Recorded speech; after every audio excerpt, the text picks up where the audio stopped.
Good afternoon, everybody. My name is Linda Govan. I am a West Vic PHN Regional Senior Manager for the Ballarat Goldfields region, and I'm speaking to you from the wrong country. I will be your facilitator for this session. And so this is the final primary care stream session for today. The next session, which starts at 1:10, will bring the GP stream and the primary care streams together, and we'll have a panel discussion on youth mental health, connecting the dots. So I hope you can join us. But for this session, we are discussing employment issues, casual employment, mandatory vaccination, and around COVID and staff, and workplace conduct. And we're joined today by Frances Thomas from Avant. And I'd like to also acknowledge Bristol Myers Squibb, who are sponsoring this session. And again, remember to pop over to the Sponsors Lounge when you get a chance to have a look at their page. So I would like to welcome Frances to this session. Frances is an employment lawyer with a commercial law and litigation background in South Africa, England and Wales, and in Australia. Frances has specialised in Australian workplace law for over 16 years and is an experienced litigator and dispute resolution lawyer, and has represented employers and employees in state and federal courts and tribunals. I encourage you to put questions in the live Q&A. We'll tackle those as we go through the session. And I'll hand over to Frances. Thank you for joining us today. Thanks, Linda. Thank you, everyone, for allowing me to present. I am one of those industrial relations nerds who can rabbit on for ages. So by all means, definitely send through questions and I'll hold myself back. I'm coming to you from Garigal country today in Sydney. And I'm very aware that in Victoria, things are a little bit tough. So hopefully I won't bore you to death. I do want to speak a little bit about casual employees because that's very topical at the moment. And hopefully many of the practices have already got their heads around this. But if you don't worry, you're in good company. And the second sort of specific area I want to look at is just some questions that I get. I call them my frequent flyer questions, the ones that fly into your inbox, and there are a few of them at the same time asking a similar type of thing. And the last topic I just want to cover briefly is workplace conduct. And obviously, you've been hearing a lot about sexual harassment and the Sex Discrimination Commissioner's report. And along with that, of course, the issue of bullying. I get that a lot. And I get a lot of questions about how to manage that. But I want to come at that from a prevention side. So we'll get to that in the third part of the presentation. First and foremost, a little bit, possibly a bit boring. So I hope I'm not telling you things you know already. But since March of this year, there are new rules about casual employees. Now, some of you will be very happy about that because until this point, everyone has been asking that question about what is a casual employee. And most of the time, no one's too sure. And there have been high court cases and squabbles between unions, unions wanting job place security and employers wanting some flexibility and efficiency. So luckily for us, we now have a definition. And if you haven't heard it, I'm going to let you know what it is. I'm sorry if I'm repeating it for those of you who have. The important thing about what a genuine, legally recognized casual employee is that there must be an offer of a job, okay? That offer must not include a firm advanced commitment that the work will continue indefinitely with an agreed pattern of work. I'll come back to that. And the person accepts that offer knowing that that's the basis they're being employed on. You then have a genuine casual employment relationship. So if you take nothing away from this part of the session, please take this away. The employment contract is so key. It is so important. I'm not sure how you can demonstrate those elements of an employment relationship without something in writing actually specifically saying it. So you will need a contract, and you may need to get your contracts reviewed. The contract needs to say, this is an employment relationship. This is a casual employment relationship. That's important. It then needs to indicate that the employer can choose to offer the employee hours of work, and the employee can choose to accept that. I know many practices out there will hate that because it's very uncertain and it's difficult to run, especially your receptionist bank of casuals on that basis. But the next factor might help. The hours are offered on the basis of the employer's need for those hours to work. So business needs, not employee needs. And I see very often practice managers who are being driven to tears, quite frankly, by casuals who are demanding specific shifts. So the factor here is the business needs to decide what hours it needs to be worked. And then this last point is very important, is that in your contract, you will need to say X amount of your pay is a component specifically because you're a casual. And that component is there to compensate the person for not having those other employment entitlements like annual leave and sick leave. So if you can say those things in your contract, you're almost there. And the reason I say that is because what is important is what you agree at the beginning of employment and not what occurs during employment. So you can't magically become something during employment which you weren't at the beginning. The contract will help you set that up from the start. So that means you can only stop being a casual employee if your employee leaves your practice. The employee gets promoted to a different type of job, a sort of permanent part-time role possibly, or the employee converts through the casual conversion rules in the Fair Work Act. And I can feel through the vibes, practice managers going, oh, we hate this conversion thing. It's so difficult. And it is. It's another layer of something for you to do. So it's not ideal. But at least there are very particular rules around it. Who can convert, when they can convert. So the important thing to remember is that casuals can only convert to part-time ongoing employment if they're eligible. And they're only eligible if they have 12 months employment. And during that 12 months, they have been working on an ongoing basis according to a regular pattern of hours. Regular pattern of work ongoing for 12 months, and 6 months of that, is ongoing. So 12 months of work, 6 months is a regular pattern. If you are a practice with 15 or more employees, you need to make the offer to convert. You need to go to the employee and offer conversion if they're eligible. If you're a practice with 14 or less employees, you do not need to make that offer. You also do not need to make that offer if you have reasonable grounds not to do so. And I'll come back to that. No matter how big or small your practice is, your employees who are casual and who qualify and are eligible to ask, they can come to you and ask you if they can convert. And again, you don't have to agree. They need to be able to show that they can continue working these hours in the pattern that they've been working and that there'll be no significant change. For your part, if you don't want someone to convert, think about why that is. If there are reasonable grounds, and the legislation does provide a few inclusions, a few examples, but there will be others. But the ones that are supplied in the law are if at the time you're making the decision whether to offer or agree to conversion, if at that time it's reasonably foreseeable that the position probably won't be there in 12 months, you don't have to convert. Or if at that point you realize there's going to be a significant reduction in the hours you need the employee to work, you don't have to convert. There are also other exceptions in relation to whether a law is about recruitment. For example, in the public sector, there is some legislation at state level about how you would recruit someone into a position rather than converting a casual. So there are some exceptions. But at the end of the day, it is still going to be on you as the employer to manage and initiate part of this process. Now, I think the difficult part comes in when you have existing employees who you think are casual. Are they still casual? That's going to be the confusing part. So what the legislation says is that if your casual employees satisfy the definition on the 27th of March 2021, when this law came in, if they satisfy that definition, they're casuals.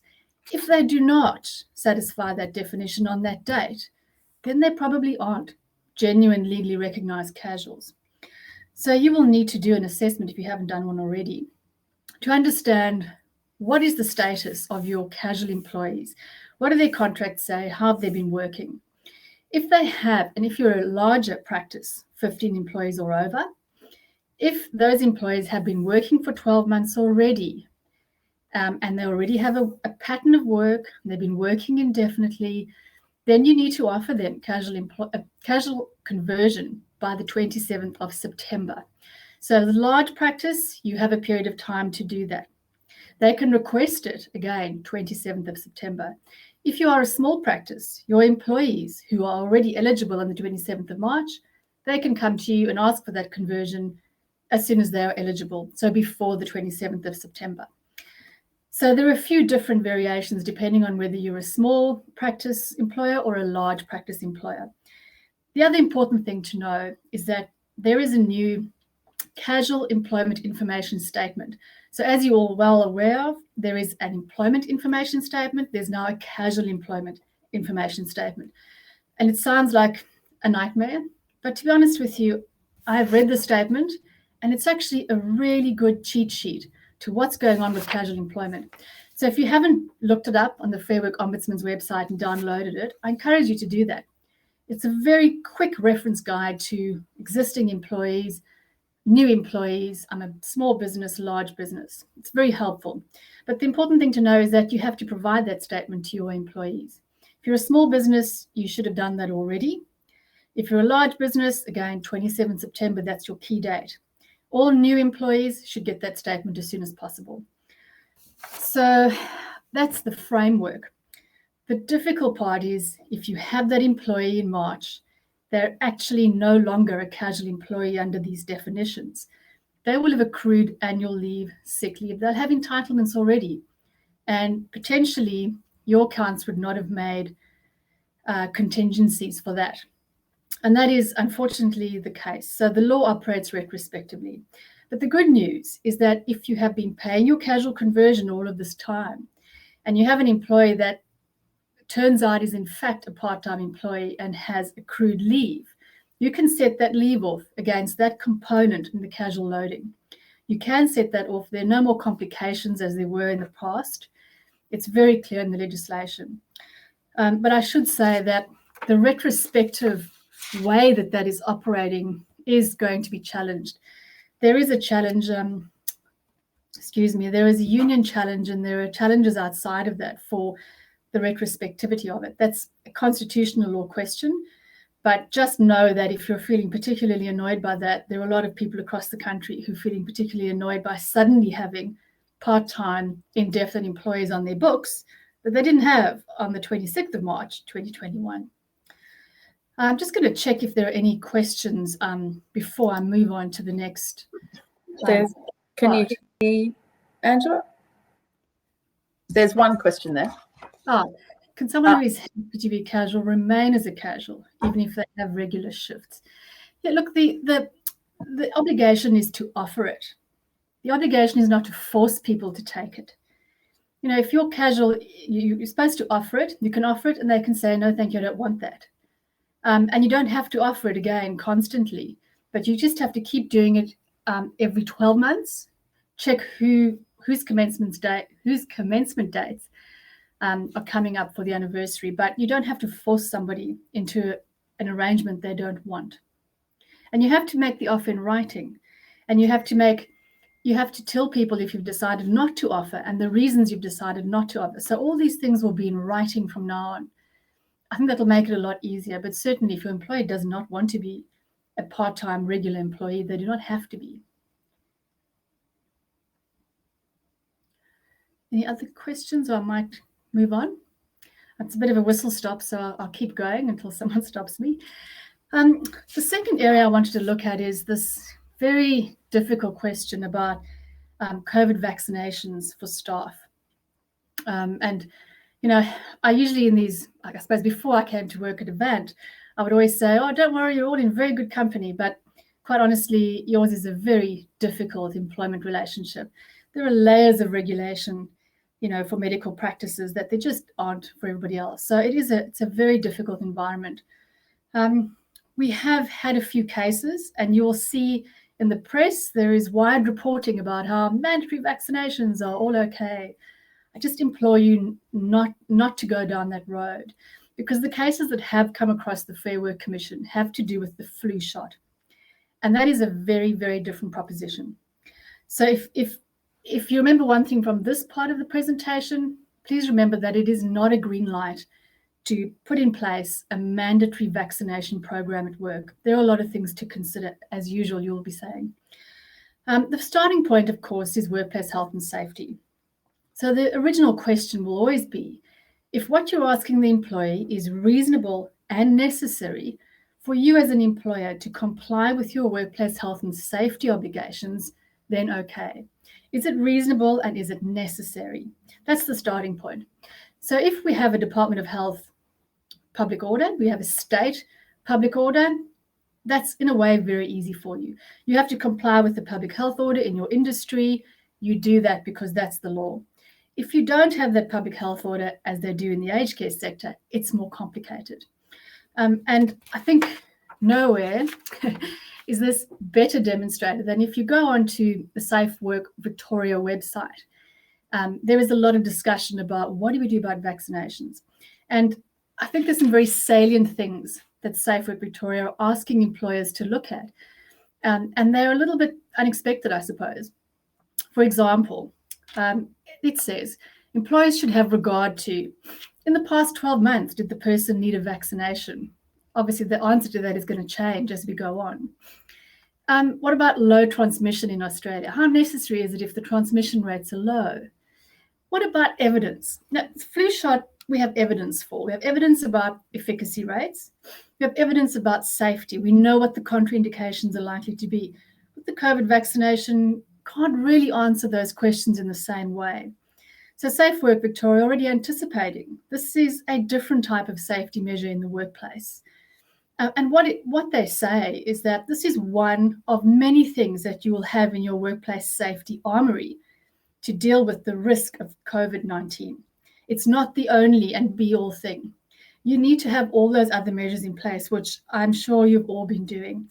The signage, the access requirements, the hand washing, the masks, etc. So that whole system continues. It doesn't get flung out the window because the vaccination is now in the mix. So that's Safe Work Victoria. They are recognising that it is not the be-all. I think that's important. So what I think is useful is that in these cases, although we're dealing with the flu vaccination, the Fair Work Commission is providing clues, providing direction for employers on the kinds of things that they're going to be looking at when they're looking at a mandatory vaccination program. So in your practice, you will first work out whether you have a public health order. There aren't really any for general medical practices. There are for emergency departments. There are public health orders for abattoirs. So if you don't have that, you'll then have to assess the risks. What are the risks and what are the control measures? And the Fair Work Commission, in these flu vaccination cases, 2 of them deal with public health orders. So I don't take too much from that because that's about interpreting how an employer has implemented a public health order. That's slightly different to implementing your own mandatory policy.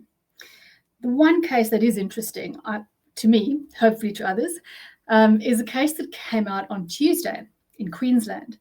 And in that case, although there was a public health order and it related to the aged care sector, in that case, the employer, Ozcare, went further. They went further than that public health order and said, we have a blanket mandatory flu vaccination policy for anybody who works for us.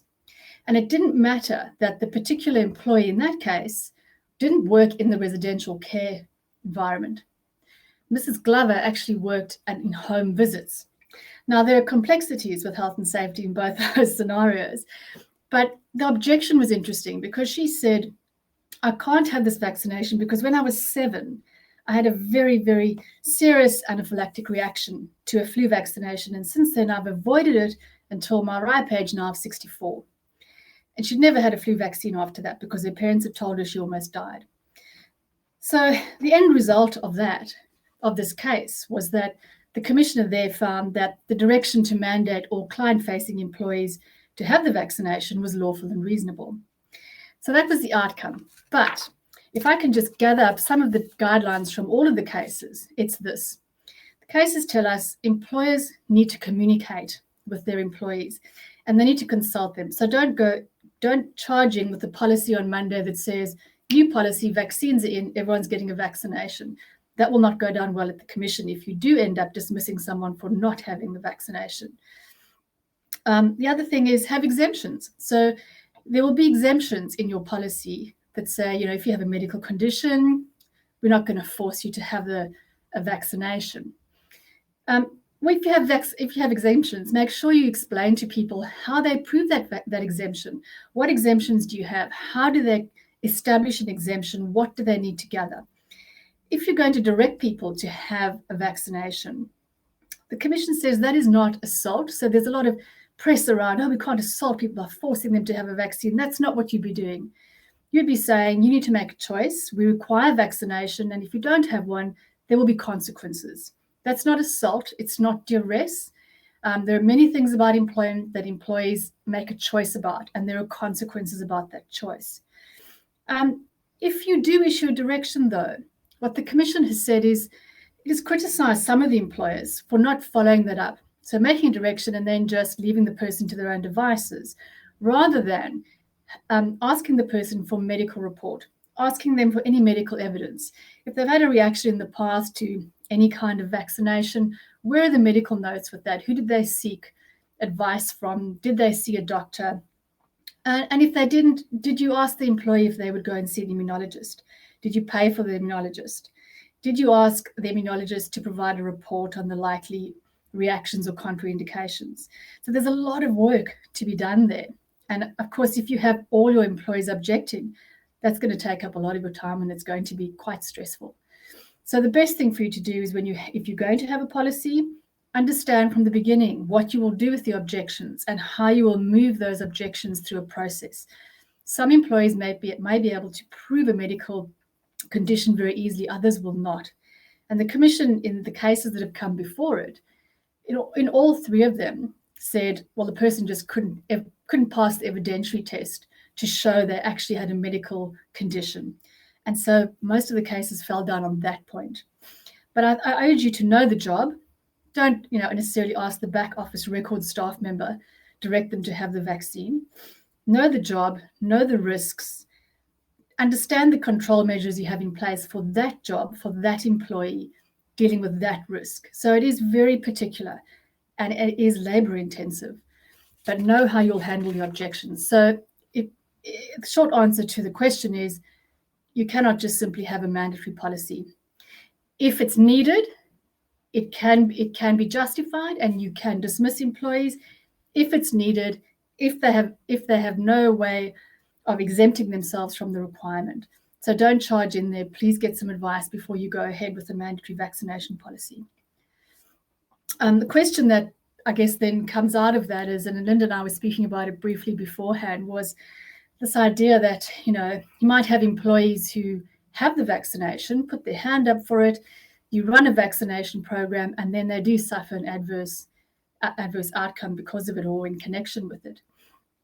And this is a bit of a vexed issue. So I'm not sure this has been thought through all that well. Workers' compensation schemes operate differently in different states. Some states do not even recognize necessarily a workplace injury if you actually contract coronavirus at work. So if you get COVID-19 at work, not all the states will recognize that as automatically being a workplace injury. In some states, you'll have to prove that anyway. But this is a bit different. So if you have the vaccine and you have an adverse reaction, is that a workplace injury? Again, it's going to be up to each state workers' compensation scheme, but I think some guidance around that is if you as an employer have a mandatory vaccination program, you provide the vaccine at work, employees arrive, they have the vaccination. If something happens to them because of that vaccination, there's a very close contact with work. It's very likely that that's going to be a workers' compensation injury. Take that back a step. If you have a public health order that says employees working in a particular industry have to be vaccinated, there's a less tenuous connection there with work because the public health order says in order to work there in any employer's business, you must have a vaccination. That's not intimately connected with the employment relationship. Another scenario might be that employer facilitates voluntary vaccination. So again, in each individual will be a bit different, but the link with employment and having to have had that vaccination because of your employment, it's not as strong, slightly less likely to be a compensable injury. And of course, then, if you're just promoting vaccination and you ask people to have the vaccine, the link again with employment is even more tenuous. But there's no specific answer to this. And I say that because the Australian Chamber of Commerce and Industry are already asking the government for some guidance and to put a scheme into place that helps employers deal with this potential liability. It's recognised that employers are basically going to be held to account for any adverse reaction from vaccines that, are not necessarily as well established. There's not as much research around them as other vaccines. Employers don't want to be holding the can for the whole thing. So there is some push to have a process in place where the government can compensate employees if that happens, and not the employer. I guess just one thing I'll do very quickly before moving on is I get asked a lot about extending hours for vaccine clinics. So I guess some practices out there might be thinking, yes, we want to participate in the vaccination program, but we also have to see our normal patients. How do we do that? Can we extend hours? I won't go into it in much detail, but I just urge you to go to your awards. So the Health Professionals and Support Services Award, the Nurses Award, go and have a look at those, and be very, very careful of asking employees to do overtime and what you will need to pay them to do overtime. So do that work first before you put in place those extended hours. And be aware that casuals actually do get overtime if they work, for example, more than 10 hours on a shift, or if they work more than 38 hours or 76 hours per fortnight, or 38 in a week. So just know that your casuals might also have overtime entitlements. Don't just roster them on thinking that they won't. So I'm sure people probably have already had some run-ins about vaccinations and so on, but send the questions through if you do have any. I know that we've had a couple at Avant. In fact, we've had a couple of doctors at Avant as well who have not wanted to have the vaccine, who are not happy about having the particular vaccine. And so that's been a little bit difficult. They've tried to raise their objections. It's not an area where there are hard and fast rules. So I think a lot of people are just trying to work out the best thing for them. And I assume that in practices, you may have doctors, you may have receptionists, you may have nurses who don't necessarily want to have a vaccine either. So it will be a little complicated. Just jumped on, Francis. I was wondering, we haven't got any questions in the chat, but has there been any sense of any litigation happening around adverse events and stuff around vaccinations at the moment, or is there just preparation for that to happen? Certainly in the employment environment, I'm not aware of any. I think that's because we haven't had a lot of situations where employees have been forced to have it. In the public health system, of course, there's a fairly well-worn road of clinicians and basically all staff having vaccinations. So I think that's a bit different. In the public health, which is state law-based, there are some doctors who have not wanted to have the vaccine. And I suppose the most common thing to do there is to look at redeployment. So hospitals have tried to redeploy doctors to different positions. They've tried to give them leave. I mean, the government itself has said we're not going to force people to have the vaccine. But if you want to work in the health system, most clinicians are well aware of and very comfortable with having vaccinations. Those that don't, if the redeployment doesn't work, I think I only know of one doctor who was asked to take leave. And his objection wasn't that he wouldn't have the vaccine. It's just that he wanted a particular vaccine that he felt comfortable with. Yeah. So short answer is, in the employment environment, I've not heard of any cases where employees have put their hand up and said, that's a workplace injury. But I can imagine it happening. Definitely. And the other point you were talking about around casual employees and extended clinic hours, that's definitely something for audience members to think about, because there is a huge push for general practice to be involved in the COVID vaccine rollout and delivering it after hours, weekends, just because they need to see patients as well, just regular consultation. So the ability to be flexible brings with it, employment things to consider as well. Yeah, and you have to work out whether that increased cost, is that really going to be worth your while, and you're going to end up with a big wage bill. Exactly, yeah. That's the one of the many challenges that general practice have been facing over the last 4 or so months during the rollout. Thanks. I'll let you move on to the next section. Okay.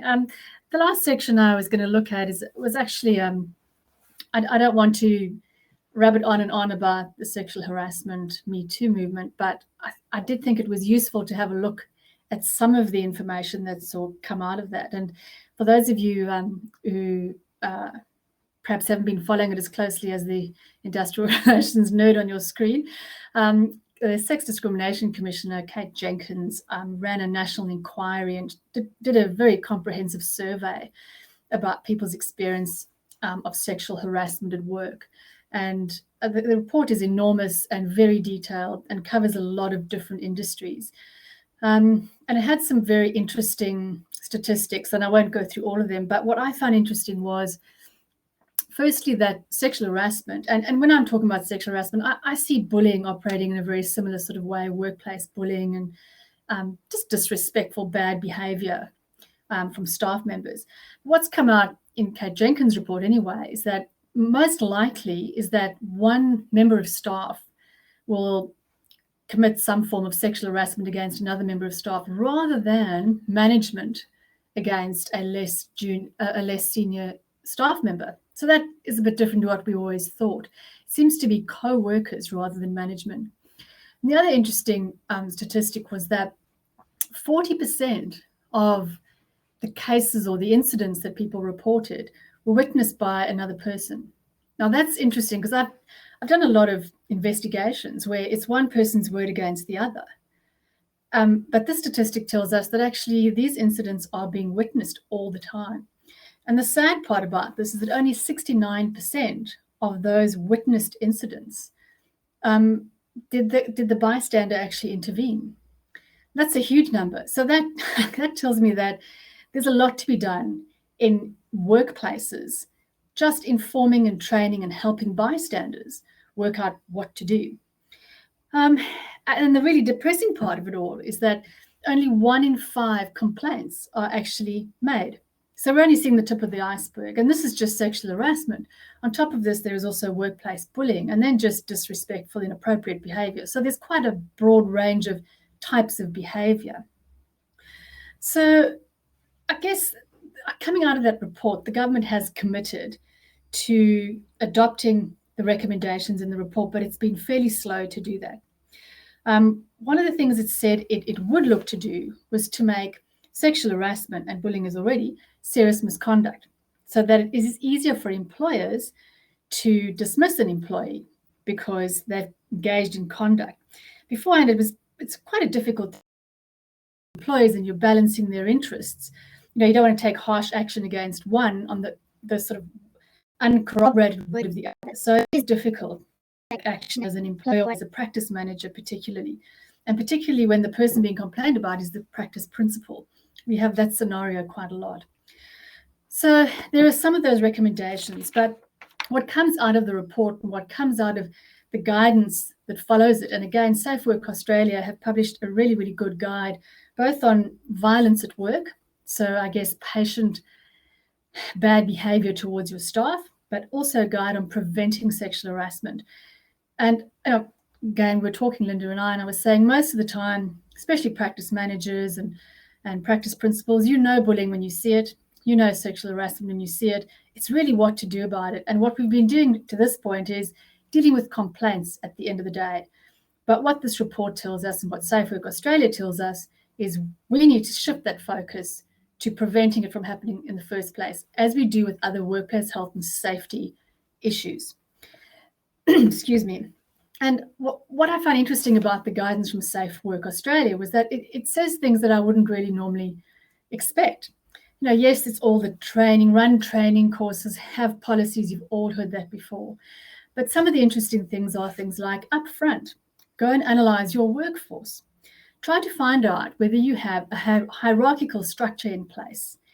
If you have some form of hierarchy, is there one gender that's in one of the hierarchies that isn't in the other? So there's an imbalance in gender in your workplace, and that can happen quite a lot. If it does, you have an increased risk. So recognize you have an increased risk. On top of that, do you have a culture where things sort of on the borderline are generally accepted and laughed off? Or do you have a culture where people will call you out? Again, if you've got a hierarchical structure, you've probably got not the best culture potentially. If there are drinks or people go out after work, you've got alcohol in the mix, that's difficult. Those are all the normal things. But then there's a physical part to it. The physical environment of the workplace is really important. And that doesn't just mean, is the person working remotely? So they're working out of their car, they're visiting patients at home. That's one of the issues. But also, is the lighting bad?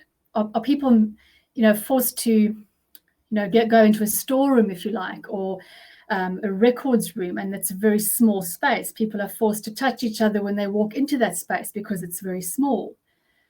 Do you have a place for someone to go, perhaps, who's had a very difficult conversation with the patient and it might have been very distressing, or the patient might have misbehaved? Do you have somewhere for that person to retreat to? Do you have a process for that person to call somebody so that more senior person can take over the relationship? What about surveillance in the workplace? Is there natural surveillance, so that rather than having sort of small areas where potentially two staff members aren't seen by other staff members? And that, I think that probably happens quite a lot in medical practices. It's very often the situation where there's not a natural surveillance of the workplace. There are small rooms with small numbers of people in the rooms. So that's an increased risk. That's difficult. And the other big thing that Safe Work Australia highlights is the best ways of identifying hazards and looking at control measures is training managers on what to look for, but also gathering information from staff. And, I suppose historically, lawyers and HR people have always said, if there's no problem, don't go and find it. Don't go looking for it, because you'll just have 10 complaints that come of it. But what this guidance is saying is go and ask employees, what are their experiences of the workplace? Do those annoying monkey surveys that some people love and some people hate. Do the exit interviews, ask people the questions, and that way have an understanding from them about what is actually happening. And that builds into this idea that this type of workplace conduct is a safety risk. And if you don't identify it and you have no control measures, you're going to come a crop with your safety regulator, apart from having your individual complaints. And I've had a few of these in New South Wales where the complainant has not gone to the practice manager, they've gone straight to the safety regulator. And so we have an inspector having to explain to the inspector that nobody at the practice even knows about this complaint. And the questions are, well, what are you doing to find out about what's going on at work? It's a very different focus to having a complaint and then acting on it. And the last element is the bystander action I mentioned earlier. There is a little bit of training out there now, but I expect there's going to be a lot more bystander training. And some of it is not expecting, your practice nurse to charge into the reception and say, what is going on here?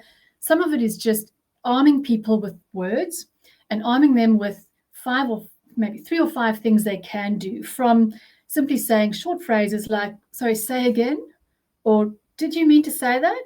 Or so what did you mean by that exactly? But having that third person ask the question and having that obligation potentially on the third person to ask the question and to report it.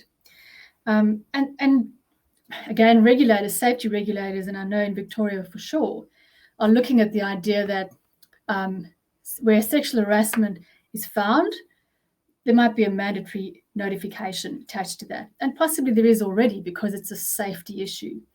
So the whole safety environment around workplace conduct, it's starting to overlap very seriously. It's no longer an individual complaints system. So if I can just resolve that area, there have been a number of cases again. There are lots of cases on sexual harassment. There are a lot of cases that certainly that I deal with on bullying and harassment and how to raise it and reprisals. There is all of that, but it's a completely unsatisfactory way of dealing with workplace conduct. And that's what the Sex Discrimination Commissioner's report has told us, is that if you're dealing with that at the end, you've failed at the beginning. And you can no longer fail at prevention because it's become a safety regulation issue. So, again, I'm so aware that I've spent all this time telling you all the extra things you need to do when you're doing so many different things already. But again, you are in good company, and it's not just medical practices that have these issues. The small, air conditioning, family business up to BHP and Google all are grappling with those same issues. Of course, they have much bigger resources than you do. So I encourage you to use the resources that are out there for you. And the safety regulator, Safe Work Victoria, has a lot of good information. Again, Safe Work Australia has good information, and I've seen this in action. If you can actually put your hand up and say, you know, I've got the guide, I printed it off. I've discussed that with the practice principal. We've implemented as many of those things as we can. Your safety regulator inspector is going to be very happy with you. You have a policy, you've informed yourself, you've taken some steps. It doesn't have to be that you've taken all of the steps. You just have to be seen to be doing something. So I'm not going to preach to you anymore other than to say, you know, firstly, you deal with a lot of regulation in your workplaces. So firstly, take my hat off to you. So pat yourselves on the back, because in other businesses that I've advised, it's not nearly as tricky and there's not nearly as much to wade through. And the last point is just to say, look after yourselves, because it's an enormously stressful time to have to manage and work with changes and to manage staff and to deal with all of their stresses and their concerns. So look after yourselves as well, because if you fall down, no one's going to benefit. Oh, I see we have a question. Goes back to the previous employment. Can I check if you employed casual for a Saturday and pay the casual rate? The person has not already worked. Is there are Saturday pay rates? Just go back to the health. I don't have a copy with me right here, but the Health Professionals and Support Services Award should have it in. But I think that for every ordinary hour on Saturday, casual should get 175% of the minimum hourly rate. So it goes back to the minimum hourly rate.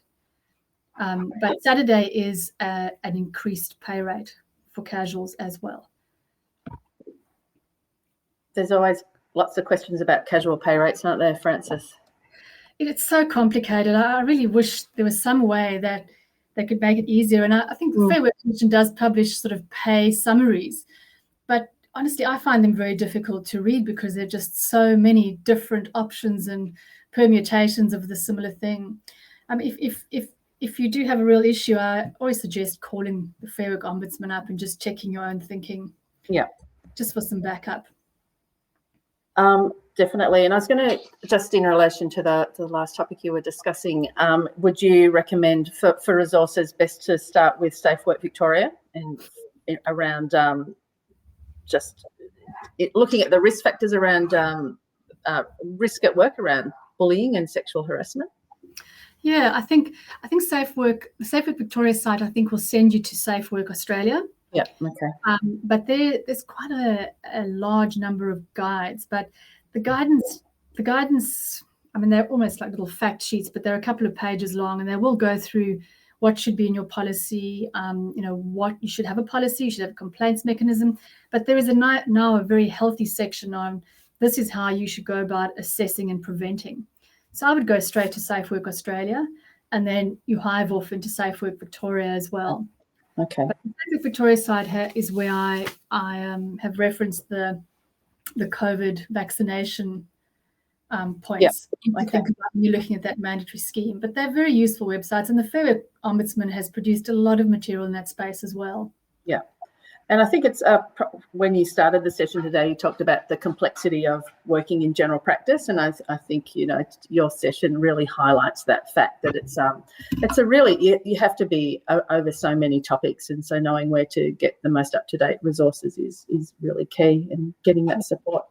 It's crazy, and it's changing. Everything's changing so fast in the health industry. Yeah. And then along with that, there's this employment situation that's changing constantly. It's very difficult to keep up with. And to be in a space where you've got staff in the health industry, really, you're just copying it from all the angles. So, yes. And organisations like the Australian Association of Practice Managers is a great organisation to support practice managers in keeping abreast of what's happening as well. So, yeah, just making sure you know where to get support. Frances, is there any key points you'd like to end on today? Haven't got any more questions. And I don't think so. I just wanted to, wish everybody well in Victoria and hope you're all staying safe and well. And, 3 points, contract for casuals, go and have it looked at. Yeah. Vaccination, go slow, be cautious, get advice. Conduct, check your safety regulator. don't wait for a complaint. I should have just said that in the beginning. Yeah, that's right. There you go. And one comment here, obviously from a nurse. As a nurse, I have such admiration for practice managers, and absolutely, it's such a key role. Such a multifaceted role, it really is. But the skills are just so incredibly broad. Yep, not an easy job. No, not at all. Thank you very much, Frances, for today. We really appreciate your time. So thank you very much for having me. I really enjoyed it. All right, thank you very much. So for everybody who's still online, if you can just take some time to complete the in-session evaluation, which will pop up on your screen shortly. If you're not going to be joining us for the panel discussion, which starts not very long. When's that starting? Shortly. 1:10. Please take the time to complete the post-conference evaluation. This can be found as a link on the homepage and will also be emailed to you, and your input and suggestions will be used to plan our 2022 Refresher Conference. We're already getting into that. And certificates of attendance will be emailed to you for each session you attend today.